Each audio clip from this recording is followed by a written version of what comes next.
Good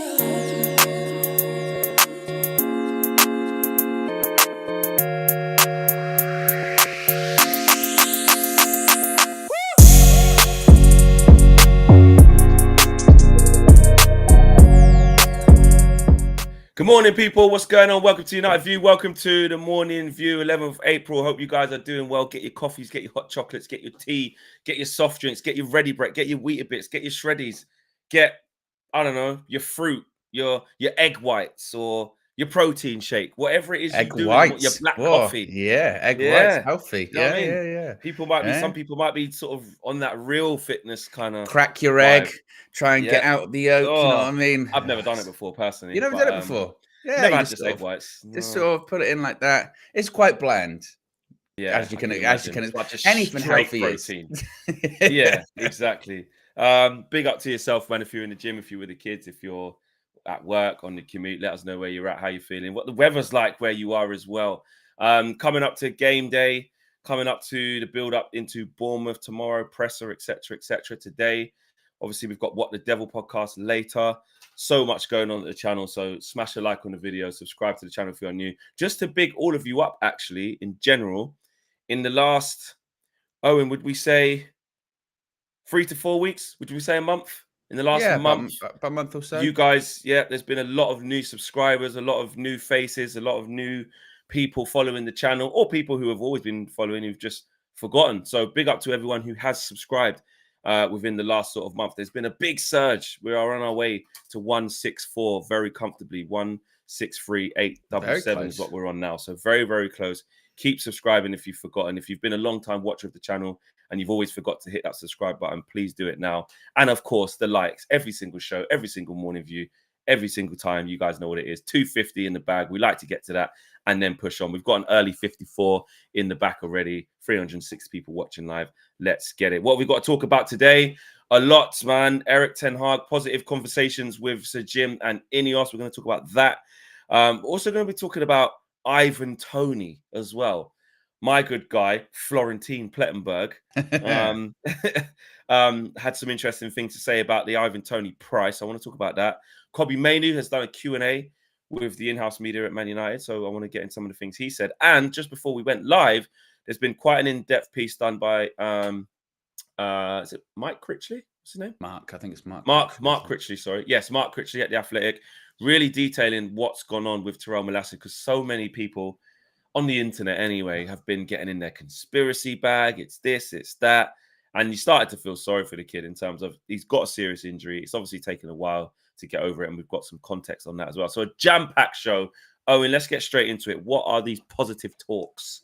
Yes, some positive talk, certainly, or at least according to Fabrizio Romano, with INEOS and Erik ten Hag. Now, Fabrizio Romano said that Manchester United want to keep monitoring the situation around Erik ten Hag, but so far the conversations between him and INEOS have been positive, and there isn't anything close in terms of discussions with other managers. Now, that's coming from Fabrizio Romano. I suppose the problem we have, Flex, with all of this is the overabundance of information, isn't it? Is what we have with this kind of stuff. And what I mean by that is you get some outlets saying that, well, the one general thing is that no decision's been made. Across the board, everyone says no decision has been made regarding Erik ten Hag, and plans are still sort of ongoing when it comes to the summer transfers, etc., etc., etc.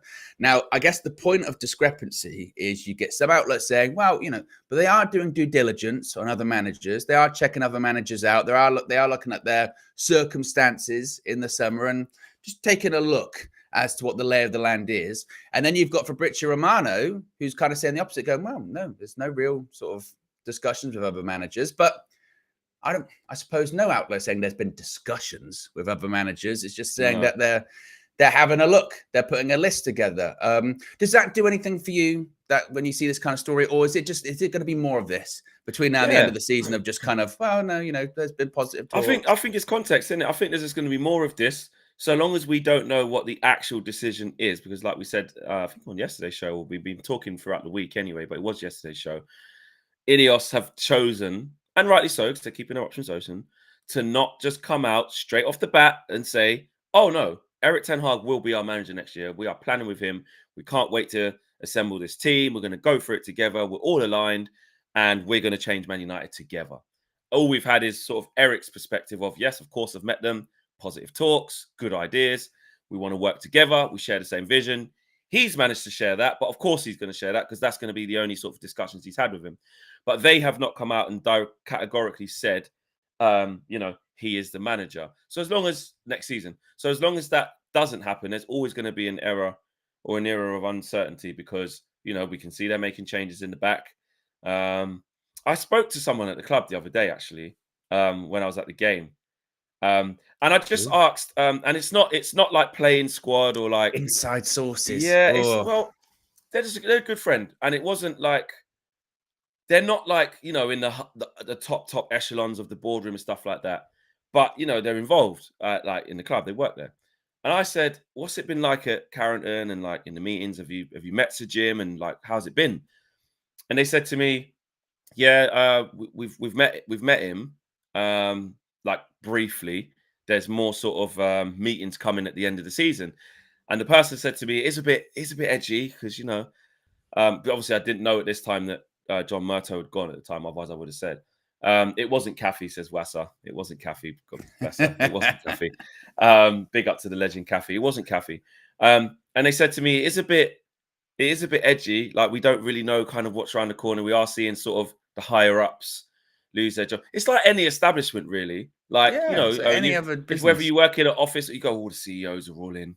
The big wigs are in, or thing he's lost his job. And it does trickle down to I don't want to be condescending and say like the less important people, but it trickles down from like top level all the way through an institution. It does. It's got a ripple effect. So this person was saying to me that, we've met them briefly, but there's more plans to talk. And it does feel a little bit, we don't really know. We don't really know about like, they weren't talking specifically about their position in what they do at the club, which I'm not going to say what, but they were just sort of just like any new person who comes in and you haven't really had that reassurance yet. It's like, we can see stuff going on all the way up there. We're just kind of waiting to see what happens to us. It did feel a bit like that. So what my point is, as long as that, it's this new situation whereby there's still a lot for INEOS to get round and do, including the manager, obviously, there will always be reports like what Romano was saying. There will always be things like that. But I think it is important to remember, we said it yesterday, didn't we? There's been nothing, not once to suggest that like, they are talking to this person and Eric Ten Hag is staring down the back. Like it's never really felt like that. It's always been INEOS not convinced by these results or INEOS not. Or they weren't happy. They weren't happy with that result, Which is an easy thing to put out after we've lost in a shit fashion. Of course, we're not happy with how we just lost. And I just think that, I just think it's more of the same. We're still not going to know. But there isn't anything imminent. I think it's really important to stress that in all these reports, we're not perpetuating that, like, I tell you what, it's around the corner. That gathering feeling when you go, oh my God, it's going to happen. When you know. That hasn't happened yet. Even through some very, the last week or so was a very difficult week when it came to results and performances, wasn't it? And even then, it felt more like, well, maybe they're going to have a decision to make. But it never felt like, I can't, like, it is funny, isn't it? Because I know football and football business kind of lives in its own bubble. But there are some parallels between normal, just everyday business. And like you say, when people either buy into a company, they take over a company or what have you. And I have experienced that myself working in quite a big company where there was a brand that they owned. It was a company that they owned, and then they sold it off. And when that does happen, like you're right, there's a lot of uncertainty. People sort of whisper and they talk all the time. But when you're working in that thing that's being sold off or being taken over, you still just come into work every day and just carry on until you're told not to come in, basically. So you just carry on. You sort of walk in, like say, you maybe see people walking around that you don't usually see, and you go, oh, or you can see them go into a meeting room and you go, tell you what, say to the person in your team, I've seen them. Yeah, did you walk past conference room today? You go, yeah. You go, lots of people in there. And it goes, booked out all day. Like you do that kind of thing. But but you just carry on. So there's a lot of people, I'm sure, at United at the moment, just carry on. They hear some whispers, they hear some murmurings. Stuff goes good, stuff goes bad in terms of results, and they go, "Oh, I wonder what's going to happen there." But until they're told any different, like it's just going to carry on. Like it's just good. And there is this sort of weird uncertainty. And then at some point, well, also when they first sort of take over, you have the big meeting with everyone, with the person that has taken, like they have done, where they sit and they tell you what their plans, and you come out of it going, "Hey, this is pretty good. I like that." Or you come out of it go, "This is pretty shit. We're all going to lose our jobs." But it sounds like the first part that has happened with that, where they had that thing at Carrington, and they were like, "Oh, these meetings are really good, and oh, this is really exciting." And you just, now they're in that phase of just, they've got the plan they're trying to figure out, and they're going to put it in place. But you're right, when it comes to Ten Hag, what it's really been is a bit of speculation, hasn't it? Of like, oh yeah, they might be interested in De Zerbi. Oh, Gareth Southgate. Yeah, it's international break, so let's talk about Gareth Southgate. Oh, like it's just been about that. And I'm sure, to your point, if we beat Bournemouth at the weekend and it's a good result, then it'd be like, hey, maybe, you never know. I mean, it was interesting to see you talk of some of the guys at 5 yesterday with Anton Ferdinand and with Joel. He snuck his way in, didn't he, by the way? Right. Yeah, he's always round the court. He's always snooping around. He's popped his head in and go, "What's this?" Talking about, yeah. Can I get in? I said, "Come on." Just barely on camera as well. He's like this. Joel's special. But what was interesting, and this is something that I have noticed a lot of people saying, particularly after like the Camboala performance at the weekend, where you sort of say, well, actually, if you look at like your squad this season and the injuries that you have had, because well, it's not a coincidence that all of these youth players are being brought through, because it does take balls to do it, doesn't it? It does take that kind of unwilling to give these guys a try. He's brought through Garnacho. He's brought through Kobbie Mainoo. Camboala, let's see if he does get a run of games now between now and the end of the season, because a performance like that against Liverpool does get you a lot of credit in the bank. So now it might be, actually, you know what? Let's give him a go between now and the end of the season. Let's see how well he does. And if he does acclimatise really well, then next thing you know, maybe we don't have to get 3 centre-backs in the summer or 2 centre-backs. Maybe we just have to get 1. Maybe we've kind of figured that out and that money can go elsewhere. And that is something he's got going in his favour. Absolutely, he's got going in his favour. And it was interesting to hear an Arsenal fan say this, because I suppose they have had something similar where it comes to, there's some established players in that squad, but they're going, actually, this manager, it's going to take a little bit of time, but this manager could bring through these younger players that can replace these sort of more established players, and they'll be willing to listen to him and do everything he says because they're indebted to him because he gave them their chance. That's what Arteta did. Yes, yeah, basically similar to Arteta, where you can look at it as a negative and say, well, he can't manage big personalities and big players, but he resolves he resolves that issue himself because he doesn't have any big personalities. Exactly. He gets people that he can control. Yeah. So that is something he's got going in his favour, I suppose, as well. But I thought it was very interesting to hear John say that. When I was sitting in that and just listening to other opinions, I didn't feel like I was flip-flopping back again. But I was like, because obviously when someone presents to you like, no, he absolutely has to go, like, I don't see it. It forces you, just for the context of conversation as well, to push back a little bit on the other side. Because Anton was so like, nah, not for me. You ain't got the characteristics, big personalities, don't see his style, don't see what he's trying to do. And then I sort of end up I'm beating the Ten Hag drum of, he's had 1 good season, 1 bad. Does he not deserve the chance to fix it? Third season, let's see. He's shown that he can do well. Then he's had a bad one. Loads of injuries. How do you have your build-up style? How do you have your style of play when you've got all those players out? And I'm not just making excuses. I'm just presenting the other side at the time. What was the other thing? Look at the young players that he has brought in.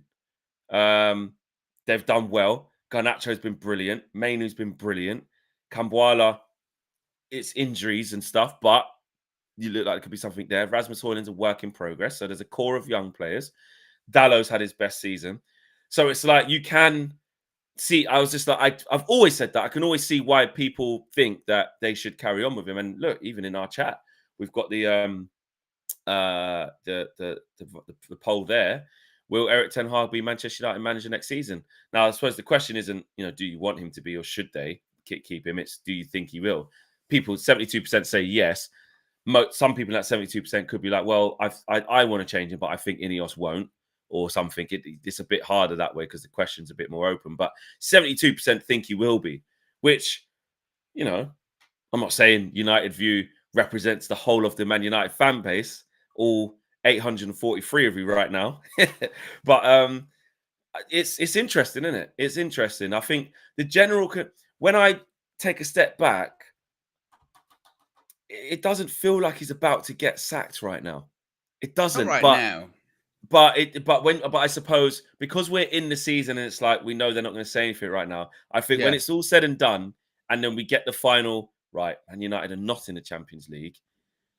I'm not being pessimistic here because I want us to win the FA Cup. But let's say it is the worst one of Man United didn't win the FA Cup. Everything's stopped. All the games have stopped. There's no transfer win. It's going to be very eerie for a couple of weeks. Even if he does win the FA Cup, could be a Van Gaal. We don't know. I don't know. It's weird. This is the thing, and I think this is why, isn't it? Because a lot still can change, positively and negatively. Like this season, let's face it, can go off the rails even more than it already has. Because we're talking just like a week or so ago, we're looking upwards. Now we're kind of looking downwards, going.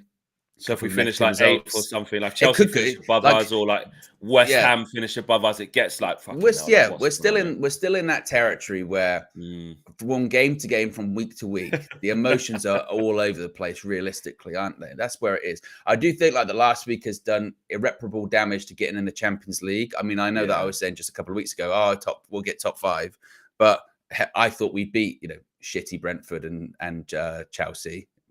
and we should have as well, which is annoying, but we didn't. And for all of the talk about, Spurs have got those games coming up, which they still do, but you then have to rely on Manchester United to take advantage, and Spurs have already slipped up twice and we still haven't taken advantage of them. So I look at that and I go, could we look at Villa, Owen? Do you know what really annoyed me, Flex? They're starting to, because they got City, they got Arsenal next. Do you know what really pissed me off? Is I think it was from TalkSport yesterday, and was like, Manchester United could still get in the Champions League by finishing 6th if West Ham finish 5th and win the Europa League. And I went, West Ham have got less chance of finishing 5th than we do. We do. And I saw people actually latching onto it. Well. I saw people actually latching onto that, going, well, come on, I'm supporting West Ham here. I thought, what? Yeah. We've got a better chance of finishing 5th than them. It was such a weird story. And shout out Marcel. But I saw him respond and latch onto it. I thought, Marcel, don't you dare. Don't you dare try and latch onto that one. That is a madness. 6 is so shameless. Even 5th is shameless for it. It's just like, it's ridiculous. But I know I've said many times don't do this, which I'm personally not doing it. I'm just asking you and the viewers and you, Owen, as well. Villa are on 60 points, right? We got a game in hand. They play Arsenal. I know we should never do this because every time we do it, it fucks up. I'm just saying. They play Arsenal on the weekend. They'll probably get beat by Arsenal. If it goes how you think. Is it the Emirates? Yeah. But it's not, you never know. Arsenal could be, their bums could start going and they could draw. You don't know. But let's just paint the picture. Say they get beat off Arsenal, so they still stay on 60 points. We beat Bournemouth, we'll be on 52. 8 points off with a game in hand. I don't even know if we're going to beat Bournemouth, Flex. So I can't. I can't tell you. I can't. I think that in the same way that you go. I agree. The same way that they were talking. I think it was KG on the Full View was talking about the Wan-Bissaka penalty thing with Harvey Elliott and going, a bit like with Saka, or maybe Elliott initiates contact and it's really, really soft, and he's like VAR this. And my point of view of VAR at this point is, if you're relying on VAR, you're already screwed, right? That's kind of my mindset now, because we know it's rubbish. We know it's rubbish. We know referees are rubbish. If you're going to rely on them for justice, then get ready to live in an unjust world, because they're not going to fix nothing. And it's almost the same way of Manchester United. If we are relying on ourselves to make the difference when other teams slip up, we've already failed, because we're not going to do it. They're ready. We're not. I mean, and it's not even like being negative, pessimistic.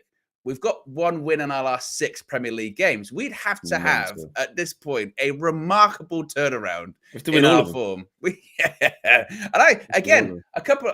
a week or so ago, I was going, well, it doesn't necessarily mean, one loss means you're not going to qualify for the Champions League. I didn't anticipate not winning the 3 in a row. I didn't anticipate. I thought there was going to be a win in there. I thought there's got to be a win in there. And the fact that there could have been as well. But that's what I think the season is going to be. The season is going to be what could have been. Because so many times it could have been we were in front late on, or we were in front and then a mistake happened, so many, or we conceded, or something didn't go right for us, or this person got injured when we thought we were coming back. Like, it's a season of what could have been. And unfortunately for Eric, I suppose that might be the case for him. He might end up not being the United manager and be like, well, what could have been if I got those decisions, or if this didn't happen, or whatever. So, yeah, it's a crazy one. It's just a lot still can and will happen between now and the end of the season. And we're looking into a summer, you know, when like you can envisage what a summer looks like. You go, right, I can kind of see it in my mind of, we're going to get like these players, we're going to get these positions. I can envisage what the tours. I can't picture it. I can't picture what in like 3 or 4 months' time United are going to look like. I have no idea. No, because we don't know. No idea. We just can't call it. We don't know what they're going to look like on the weekend against Bournemouth. Tabrez says Eric Ten Hag wants the youth to play his style. It can't be a coincidence that our best players are Mainoo and Garnacho, and that the under-19s are top of the league. Denzig, thank you for the super chat. And then Denzig comes through again and says, what is Eric Ten Hag's style? Eric Ten Hag tells us he wants to be good in transition. He wants to control, dominate games. Dominate, play good attacking foot. He says all these things, but of course, the vision hasn't come to fruition yet. I think we all agree on that. DJ Talk says, question. Big up DJ as well, bro. How you doing? Big up to you, my guy. Question. What do you think Eric Ten Hag has to prove to INEOS to permanently cement his place as manager next season? Can he even do anything in this time to permanently cement himself? Or is, like DJ's asking, is there something he can specifically do? Is it win the FA Cup and somehow manage to finish in the Champions League? Well, it's a bit like what Rob Dawson said at the end of his thing yesterday when he said sort of INEOS, there's no viable, or they're struggling to see viable alternatives. He's got to prove that he is the most viable option out there. They've got these options because, of course, look, the options that the most fundamental ones they've got is they keep him or they don't keep him. Like that's the options that they've got.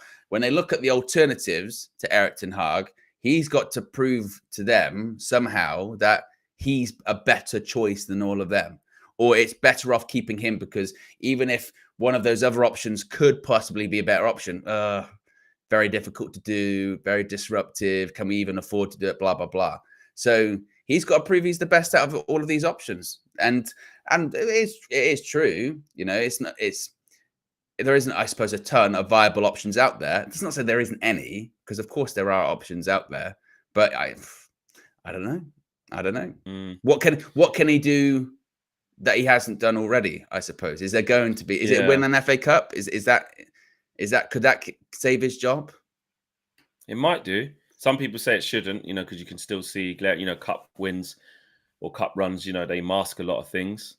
I mean, what if the league completely fell apart, and we finished like 8th or something, but he won the FA Cup?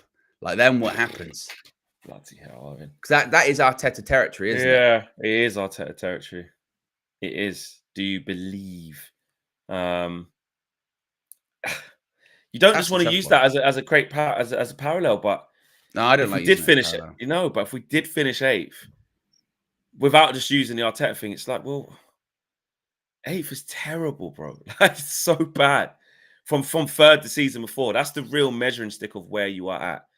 In the FA Cup, you know, we face Forest, we face Newport, we face Wigan. Like, that can't be a parameter of how it would also and then Coventry, bloody hell. Like, do you know what I mean? It would also be because we've been 6th for quite a while now, haven't we? Pretty much par, you know, when you get to like this stage of the season, and it was like it last season for us, wasn't it? Where you get to April and then you kind of unless there's sort of dramatic movement, sometimes there is, but last season this was similar where we got to this time of the year and then the table just stayed the same, really, didn't it? We kind of just maybe leapfrogged Newcastle right towards the end, but like it stuck, didn't it? Of like, okay, that's then the we pushed for 3rd in that the last sort of But like the table, like once you get to this part of the year, sometimes it just kind of just stick. And we've been sick for a while now. So if we were to end up below that, you'd be like, oh, you really fell apart. You really bottled it towards the end of the season. So because we have started to let Chelsea catch us. I know, like, do you know what I mean? It's the truth. It's the truth. Like, they're still, where are they? They are still on 44 points, and we're on 49. They're 5 points behind us, and they have a game in hand. So I know it's Chelsea's if they win the game in hand, but if they do, they're 2 points behind us. I don't know when their game in hand is, but they're 2 points behind us. Now, you bet your bottom dollar probably Chelsea won't do it, but you'd also bet your bottom dollar that Man United will continue to drop more points. I mean, so it's like peak Chelsea, isn't it? This is why I was so upset with the loss against Chelsea. What do they do in the next game? Yeah. Do against Sheffield United? Because they're rubbish. Because they're rubbish. Yeah. They're not good. But so are we. Yeah, exactly. So are we, mate. So that's why after that game, people are like, oh, you bet you're really embarrassed you said these things about Chelsea. No, they're rubbish. Yeah. That's the point. But even this next batch of games as well, again, forget Chelsea because they're further adrift. It's like West Ham's, all right, we'll play the game more. But Newcastle are 2 points behind us. 2 points. If we draw a game, and our goal difference is obviously disgraceful, theirs is 13. So if we draw, so they're basically, within one game of us, of going above us. If we draw a game, if we draw against Bournemouth and they beat Spurs, we'll be this weekend. We could be lower than 6th easy. But I suppose this is the point, isn't it? The other point is we are now in that packet of teams that they're just as inconsistent as us. They're also losing against mid-table teams. They could also easily lose to Luton. They could also easily that's where we're all at now, really. And that's why the top 5 you have to sort of say, you know what, cool, go and do your thing. You've actually, because they've actually been up there the whole season as well. Villa were like first, like Christmas, weren't they? Well, they've been just before at points they've been like closing in on third and stuff like that. Yeah, but there were talks like, I tell you what, but then obviously what we thought would happen is that'll even itself out, and even Spurs have caught them that bottle job against Brentford 2-0 up at Villa Park and then 3-3.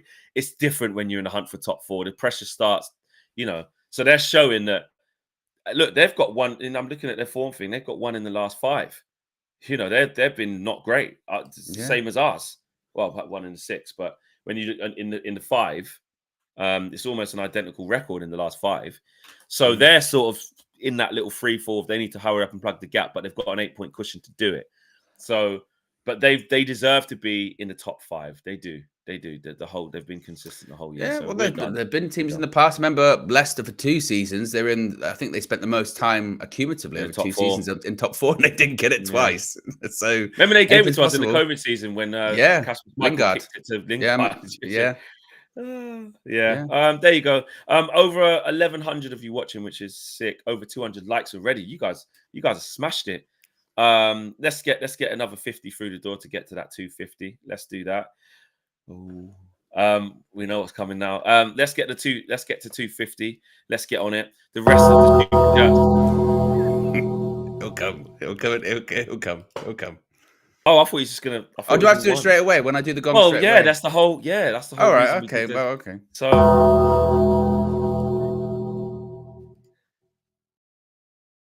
Good morning. Looking forward to the updates.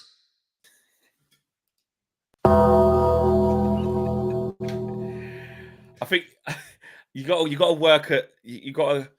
It's there. We've got the package. You just got to get the delivery right now. Yeah. Because I think what that should have been was I was going to get the rest of the super chats out, get to the 1, and then it was going to be. Oh, that's what I mean. As soon as it comes in, do I press the gong or do I wait for you? Do I wait for you? Yeah. Right. Wait. It's only 2 gongs because we don't want to overdo the gongs. It's really exclusive. That's what I was waiting. That's what I was waiting for. Because that's why I said, "Do I do it?" And you went, "Yeah," and I went, "Oh, okay, then I'll do it." Oh, did you say that? I didn't hear that bit. No. So get whatever super chats are there, Yeah. And then we get to that. Yeah. But we've done it now. But big up to Nubian Pharaoh. Yeah. He has graced us with his presence. Get your Pharaohs in the chat. Everybody has done so. Acknowledge him. Yes, they have done that. Do not overdo the gongs, says Steffi. Yeah, exactly. It's got to be. We have to keep them exclusive. Ash. Oh, actually, no. Let me go further up. Man like Eric says, we say he has one good season, one bad season, but if we finish with an FA Cup and Champions League qualification with all the mitigation, is that bad? Is it that bad? Obviously, it could get worse. And that's what we were just discussing about sort of the FA Cup side of it. It's FA Cup and qualifies for the Champions League. He's keeping his job, isn't he? Yeah, absolutely. Yeah, definitely. He has to, especially from this position. To get Champions League from this position, Jesus. Yeah. Kay says, after several years, and if we do get Champions League from this position, shame on Villa and Spurs, by the way. Because they have been more consistent than us this season, and they deserve it. Kay says, after several years of success, Klopp finished 5th last season due to injuries. Erik ten Hag should get a chance. We should decide after next year. Instant gratification is not sustainable. Aidan says, what percentage of games have we dominated in 10 years? It's, by the way, on that one from Kay before that. I mean, obviously, not a Liverpool fan here, but to say success after Klopp won the Champions League and Premier League is a bit of, I think he did have credit in the bank to finish 5th last season, in fairness. You know what I mean? I mean, Exactly. we can talk about his record and is it that good? Because there has been that kind of talk about Klopp, hasn't there? But still, to be like, well, last season Klopp finished 5th and they didn't want to sack him. It's because he had reached like 3 Champions League finals, won one of them, won a Premier League. He'd won everything by that point, actually, hadn't he? He'd won every trophy. Won everything, yeah. Carabao Cup as well, yeah. He won it all. Aidan says, what percentage of games have we dominated in 10 years? Yeah, we said not a lot. Not a lot. Ash Odu, big up to you. Been a member for 21 months. Long time. 21. Yeah, 21. To cement his place to cement his place, Ten Hag needs to listen to Ratcliffe's key words. Bring glamour, knocking off perches, competing for Prem/Champions League, get players playing. And H says Erik ten Hag's style will never work in the Premier League. Too reliant on specialist individuals, and the Premier League is too intense to cover such big gaps. One injury and it's done. Denzig 2000 says Erik ten Hag needs to show some bottle. Drop Bruno and Rashford.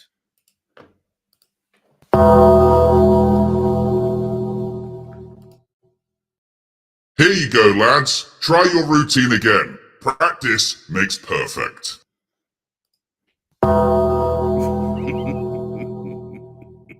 That was perfect. That was better. Thank you, Nubian Pharaoh. I feel like, second chance, I feel like we got that. Practice does make perfect. You're absolutely right. Sound advice. Very strong Nubian advice. Pharaoh. Big up to you, giving us a chance to practice. To redeem ourselves. You honestly, Nubian Pharaoh, you are one of a kind. I've never seen anyone like it. That was like physical in real life. It's 100 quid. Try again. Yeah, I know. Unbelievable. You honestly, Nubian Pharaoh, thank you. I've run out of words, bro. I really, really have. And it does. Honestly, it does make perfect. Yeah. Yeah, and it really does. And as does everybody. Just on a different note, on a bigger note, as does everybody who contributes to the channel in any way. Like, I don't mean monetarily. I mean by turning up every morning and being in the comments and helping our algorithm. Yeah, exactly. Helping our algorithm. Algorithm by just being here. By putting loads of comments on the videos. I always go back through the comments. We see a lot of you getting involved. That helps the channel. It helps the algorithm by just smashing a like, by just subscribing, by becoming a member, by putting members chats, by using the emojis, all these things, all the way up to super chats. Every single one of you help play a part in helping us, man. So it's so humbling. It's crazy. It's crazy all the support that we get. Peter says, look at Newcastle. Look at Newcastle's run. We are in trouble. Well, they got some shit teams. Well, they got Spurs, which is a tough game. After that, they got what? Oh, Palace away, Sheffield United, Burnley, Brighton, then us, then Brentford. But they could easily slip up against those teams, couldn't they? Considering how they've been playing. Yeah. You never know. But they got a little bit about them in the last couple of games, didn't they? Last few games. Tabrez says, Owen, be honest, did you get that 21 Savage reference? Absolutely not. I didn't even know it was a reference. I thought he said 21 a bit weirdly, but we'll move on. It's fun. Do you know what? It's over like more than halfway through the show. We're still on topic 1. We've got to pick up pace. Ivan Toney flex. But to be fair, this can be quite quick because it's kind of a yes or no answer, isn't it? Which is, should we sign Ivan Toney in the summer? Florian Plettenberg, quite shockingly yesterday, said that Ivan Toney, not shocking that he could leave Brentford in the summer. Most people expect him to. Interestingly, he said that West Ham have inquired, but it's not hot at this stage. But this is the really interesting part, Flex. He said he's been told the price tag is around 30 to 40 million pounds all in at the moment. Many clubs from the Premier League are interested. Chelsea and Arsenal are monitoring him closely in the summer. Talks about his goals and assists this season. Of course, he didn't play the majority of it because he was banned. But 30 to 40 million. I mean, that's For that price, that's significantly less. That can't be right, can it? That cannot. Well, I'm trying to think of a way where it could. But I mean, he's got 1 year left and they know that they must sell him. Is that why then? Surely it's got to be at least, yeah, they have to cash in. But it's like, surely it's got to be at least, because obviously they said 100 million. It was never going to happen. Never going to happen. And he's got 1 year left. Surely it's got to be a minimum of 50 for Ivan Toney. Surely. Because I don't think it's going to be much more than that. Well, I mean, I suppose this is the point because he does have that year left. He is 28.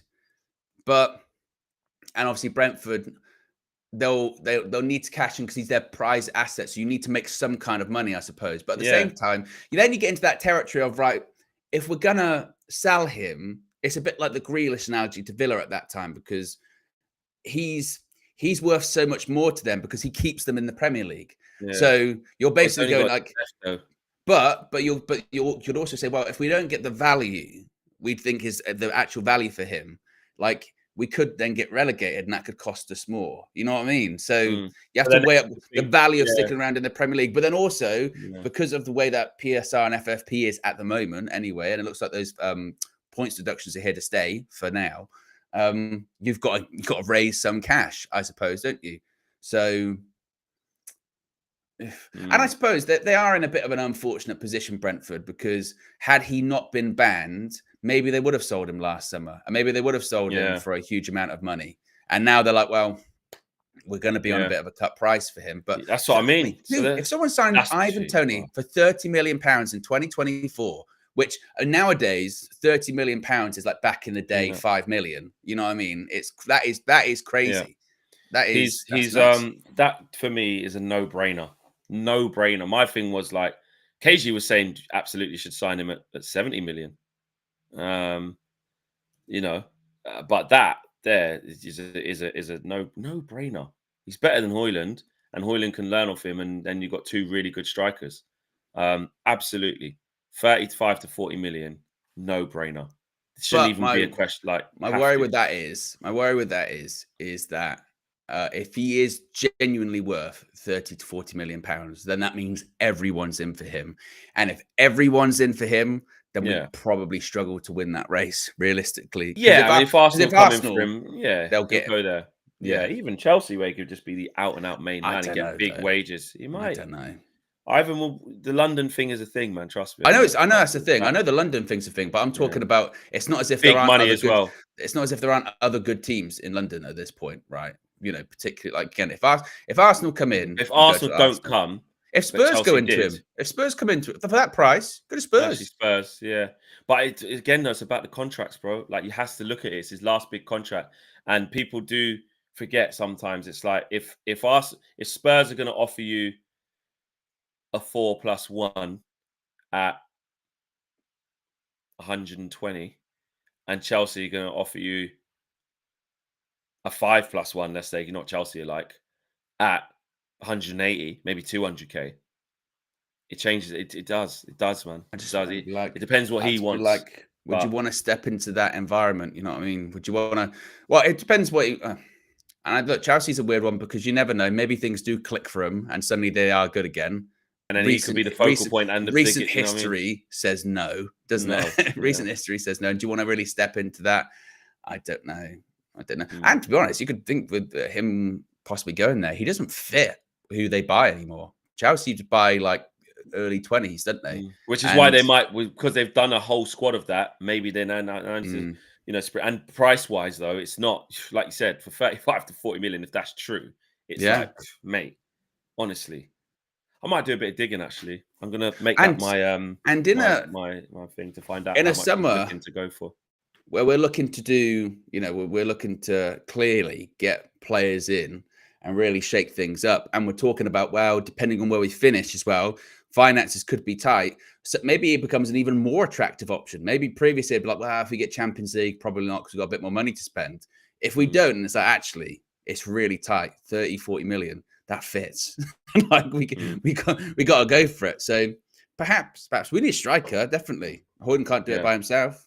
No, as we've seen. Maxwell Smart says, thank you for the super chat as well. Big contribution. Maxwell says, Flex, cast your mind back to when Eric was going to come to United. How long did you say you would give him? How long do you honestly think it would take to correct more than a decade of mismanagement? Trust the process. How long did I say I would give him? Did I say, I can't remember. Did I say 2-3 years? Well, you did the phrase batten down the hatches 10 million times. That was the one, wasn't it? Yeah. And how long did you honestly think it would take to correct more than a decade of mismanagement? Probably about 3 years. So with what you're saying, I should trust the process, what you're saying.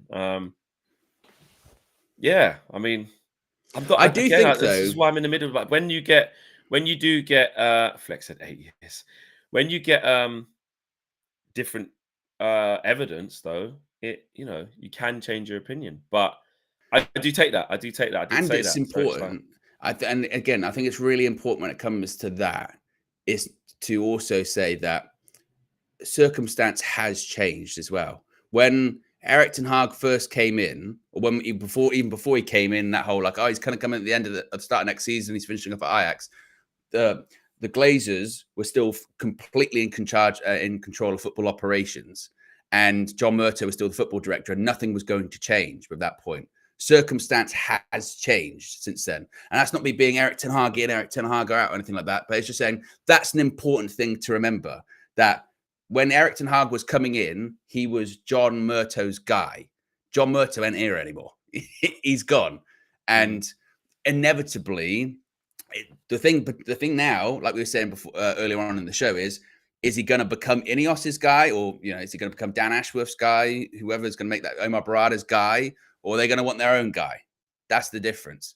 Because as we said before, if nothing had changed above at United, then I'd be absolutely like, there's no point. There's no point getting rid of him. Stick by your guy, stick by your morals, stick by your convictions.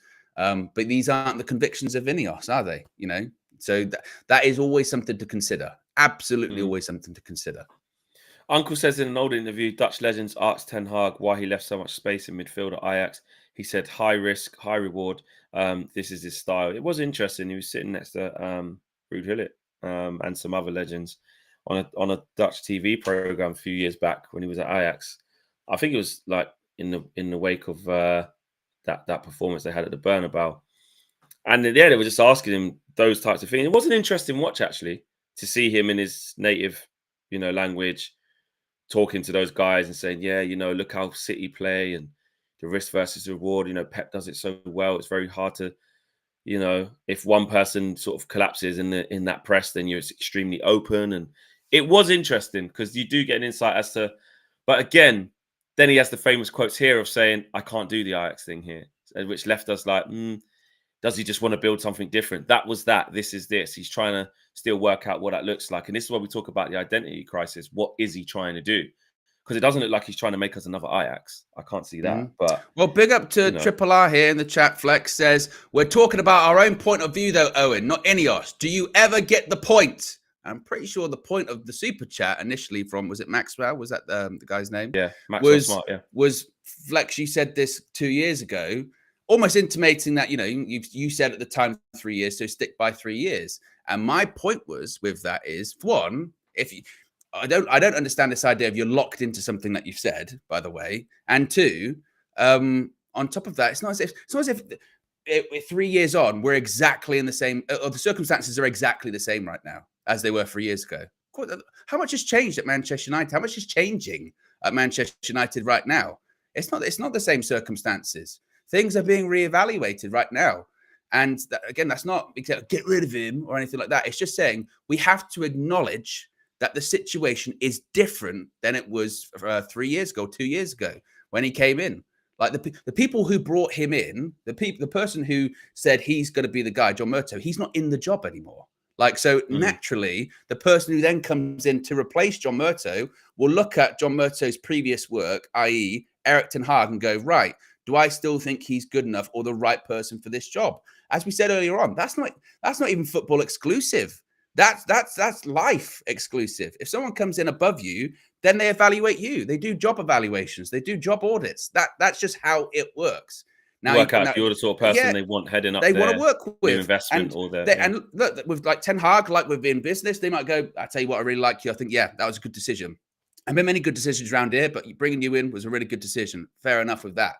But people will come in and be like, oh, again, not just in football, but in life, people will come in, if they buy into something or they come in and they're in a position of power, they'll look at what's been going on the last however long that they were there, and they'll go, was this right? And when you go, well, for the last 2 years, this is what I was told. When I was brought in, they said it was going to be this long plan. They'll be like, I don't give a shit. That wasn't me. So we got a new plan. Like that's how it works. So things aren't the same as they once were. So naturally, they will get reevaluated, you know? And also on top of that, like you were just saying, people's opinions change over time. That's okay too. Well, it's interesting. Again, it's big opinion. Well, Ash Odu says, please buy Toney. We need more captain/leader types. So he's all in for that. Maxwell has another super chat. Thank you, bro. Another big one. Says, we as fans are looking for instant gratification. We are supposed to support the team through the tough times. We have had a really injury-plagued season, comparable to Newcastle, who won't sack Eddie Howe. Context is important. Well, they might. They might sack Eddie Howe. I don't think we can say they won't. They might. But I do get your point, Maxwell. I mean, Owen's, is saying that things can change. And I agree with that, though. Like what you say 2 years ago, when circumstances change at the institution, not just like by just injuries. I mean, like from board level into people who make the decisions, it can change. And then actually the evidence of what you actually see on the pitch as well. So I do think people are entitled to sort of be like, well, I don't think this is going to change round. I want to change. If someone thinks that, fine.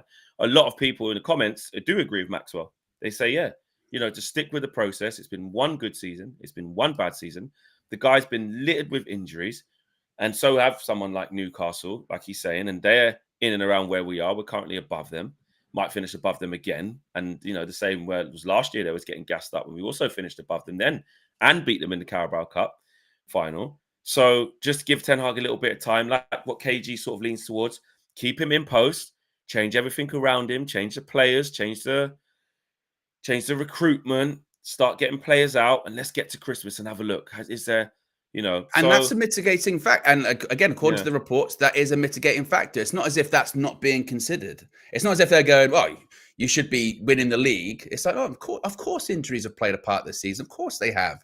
And again, that will be a mitigating factor depending on, again, how well we do in the league. If we do terribly, INEOS might look at that and go, oh, fair enough.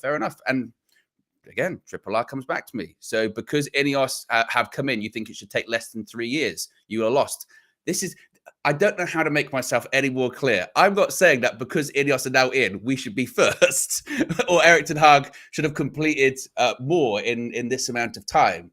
All I'm saying is, and again, I think people almost don't want to acknowledge this as genuine fact, which is when new people come in, they evaluate people's position. And there is something it's very difficult to back someone that's not your guy, particularly when things are going bad. So to Maxwell's point, when things are going bad, fans, because particularly if they've really believed in this guy since day one, they will back him and he will have more credit in the bank because you've backed him from day one. INEOS haven't backed him from day one because they weren't here on day one. But Triple R saying, the question is, how long did you want it to take to turn the ship around? If you all said 3 years. He's saying now INEOS have come in. Are you changing that? So we all said it. He's saying we said it would take 3 years to change. Now INEOS are here. Are we saying that it's going to take longer than 3 years? The timeline of turning it around is irrelevant to INEOS coming in. My point is that with INEOS coming in, they are naturally going to evaluate his position. Of course he is. And they will look at what's going on right now and say, even Jim Ratcliffe has said that their process is going to take, what do they say? 3 to 4 years. That's what he has said. And it's just the case of, do they think it's going to take 3 to 4 years with Ten Hag, or do they think it's going to take 3 to 4 years without him? They're naturally going to evaluate. They're not, INEOS certainly aren't going to have blind faith, are they? In Erik ten Hag. They're gonna naturally evaluate his position and come to a decision on it. And just because we were there from day one and backed him from day one doesn't necessarily mean that they will do that. That they won't. Again, that happens in every single form of business, let alone football. It's just that is what happens. Yeah, agreed. Big opinions, guys. Big opinions. Keep them coming in. That's what the show is all about. Over 1,200 of you watching. We've got 335 likes, so we smashed that 250 a little while ago. Someone did say earlier 400 is a minimum from here on out. We've got about 5 to 10 minutes left of the show and a couple more topics to get through. So, to be honest, actually, do you know what? There's no reason why we can't get 500. I'm going to say that. We're going to talk about Kobbie Mainoo's quotes that he's had with the in-house media, and we're also going to get into this breakdown of what's happened with Malacia. So 2 good, strong topics. You guys are buzzing in the chat. There's loads of talk happening in the chat. Everyone's getting involved. There's been loads of super chats, loads of members chats, loads of regular chats. Everyone's here. Everyone's here. There's 1,200 of us. There's no reason why we cannot get to 500 likes, guys. I know you can do it. You've all been getting involved in the polls as well, which I'll end this one now. That was should United sign Ivan Toney for 30 to 40 million pounds? No surprise that 86% of you say yes and 14% of you say no.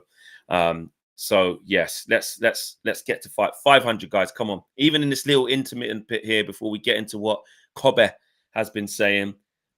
I want the 400 in the bag. Come on, guys, we can absolutely do it. But Kobbie Mainoo has been talking to the club. What's some of the things that he said on? Yeah, so a couple of things he had to say. First of all, he was talking about his composure on the ball and where his composure on the ball comes from. He says, I don't know. I've always felt most comfortable when I'm on the ball. It feels like when I'm in control. It feels natural, I guess. He was also asked who his closest friends are at Manchester United. He said Garnacho, Ahmad, Willy Kambwala, a lot of the young guys, Rasmus as well. He also spoke about the Manchester United fans being 100% behind him. He said, it's a great feeling. We have the best fans in the world, so I just don't want to let them down. Keep on building on performances and hopefully get better and better. And better is exactly what he's getting, Flex. He won't stop getting better and better. And I suppose the question is, how good can he be? He can go right to the very top, man. He's got the attributes to go right to the very top. So early, you need a lot of things to go your way. Your mentality's got to be spot on. The people around you got to be, amazing. You got to make good decisions. You have to keep that hunger. What's it like after the breakthrough season? Another preseason, more expectation. Opponents aware of you now. It's harder in that second season, a lot harder. So he's got so many more tests to come. The Euros are coming. He's got to go. Might even start. That might come with a whole different level of expectation. Imagine that. I mean, how exciting would it be in the Euros if Kobbie does start? Especially the way he's playing. But whether he does or he doesn't, even if he's just in the squad. So there's so much to come for Kobbie. Really exciting. This kid can go right to the top. Honestly, I do think it's important. We will gas him, and we should. But it is still important to remain somewhat level-headed. Do you know what the funny thing is? Kobbie makes it difficult for us to remain level-headed. He himself makes it. I've tried at the start. I said, yeah, maybe don't give him a new deal. Don't let him go Euros. Don't gas him up. His performances say you must. Like, I'm putting it in the top corner at Stretford End against Liverpool. What? How can I not get gassed? You're going to England and in 10 minutes against Brazil and 70 minutes against Belgium, everyone went, he's got to go. So you do that. Then you come out of that. Okay, he had a couple of bad games and stuff like that. Not bad games, but drop the level a little bit. You put it in the top bins against Liverpool. It's like, what do you want me to do as a Man United fan? How could I not get over gas? But it is still important that we shouldn't. So he can go right to the top. I'm so excited. And like I said in that video that I've done in the Flex's View about what's his best position and how, we have to build our midfield around him, not Bruno, not Casemiro, obviously not Eriksen or McTominay or Amrabat. Kobbie must be the focal point. And and obviously Mount is here as well, whatever the plan is. But Kobbie needs to be built around in that midfield. In this summer, we have to work on. I know Bruno he's probably not going to go anywhere, is he? But the longevity and the planning, the forward thinking, INEOS, one of their top things is gone. IMH says there, future captain material. It's like we have to nurture him and make him the guy. Build the midfield around him because he's that good. Yeah, it's a bit like, we used to have those conversations of how do you unlock Pogba? How do you get the best out of Pogba? And the conclusion that most people came to is you have to build the midfield around him to basically get the most out of him. Well, we're already getting a lot out of Kobbie Mainoo anyway. So it makes you think of if you did build that midfield around him to extenuate his positives, hide his negatives, just how good one would that midfield be, but how good would he be? So it's almost like you're saying, like a prerequisite to buying a midfielder or bringing a midfielder into the team is actually, okay, how can he work with Kobbie? How does that help Kobbie's game? Because if we highlight his game more, we will be better, basically. So I think you're right. He's at the point now where in the summer he needs a perfect partner. He needs support. Absolutely. Yeah, I mean, he's going to have glowing references of being around Casemiro, which on a day-to-day in training and learning off him and his experiences and listen, he's been there and done it all. So that will help. But in the games, with how open the games are, he's not helping Kobbie in that respect. He's leaving him out to dry, and vice versa. They're just all over the place because we're getting pulled from pillar to post. It's not just Casemiro. I don't want people to think like, because people say, "Oh, Fletch, you got his Casemiro agenda. He was good last year." I'm not just saying it's all Casemiro's fault. Look at our midfield. I'm just saying the way that he plays. If we're picking a partner for Kobbie next year, it shouldn't be someone who has the characteristics that Casemiro has. It has to be somebody who is, can get about the pitch, can dominate, he's really good on the ball, can complement him, etc., etc. Interesting with Terrell Malacia now, because just quickly, loads of quotes coming out into his situation, really, isn't there? Yeah. I mean, obviously, we won't go through all of it because it's a pretty lengthy article, but you do really see in sort of broad strokes the problem he's had. To be honest, almost since he signed. I mean, this is the interesting part of this article. By all accounts, he had this knee injury fairly early into his Manchester United career, and he didn't say anything about it because he's just come into the side and he wants to make sure that he doesn't miss any game time, blah, blah, blah. So he plays through it. Then he tells Manchester United about it and they sort of determine, okay, play through it, get to the end of the season. And then there's a lot of back and forth about where he's going to have his surgery, with Manchester United suggesting that he has an operation in London. Malacia wants to do it in the Netherlands. And you kind of really do get a chronology of the issues that he's had at United. And this was something I was mentioning before every single time that he's been brought up. And I know that, you can't take social media too seriously nowadays. And I get that. But there has been this kind of falsehood about Malacia that there hasn't been information about him, or there hasn't been information about his condition, because Manchester United have posted, I think, at least 2 statements about it, about his knee problem. And I really do sympathize for him, because when he's had this knee problem again going into last season, he's going to miss all of this season. And then what do you see? You see people making up conspiracy theories on social media about, it's actually, no, it's a cover up. It's this, it's that, it's this, it's that. Meanwhile, this is a guy that's had 2 surgeries. He's got to, hopefully this time around, it's got a bit of a positive conclusion in the article saying this time there is a feeling that he hopefully is going to be coming back. And he's going to be, I don't know if he'll ever be back to his best. I mean, it's a pretty serious injury, but it's just, I don't know. Maybe that's just the way of the world nowadays with social media and all that kind of stuff. But I really do sympathize for him, because you do through the article see his sort of his struggles and what have you. And just because Malacia hasn't posted on social media, that means that we should have that these conspiracy theories. What happened to, why does he have to? Why does he have to? why does he? Just because he's not on there means he's something. And why do we have a divine right to know as well? It's his medical condition. We don't have a divine right to know. This is what I'm saying. It's so stupid, and it's like people just take things and run with it and just go with it and on social media, and it's just ridiculous. He's clearly had a big injury. He's clearly had a lot of setbacks. And when you read the article, like I said, it is quite lengthy. It's from The Athletic. Check it out.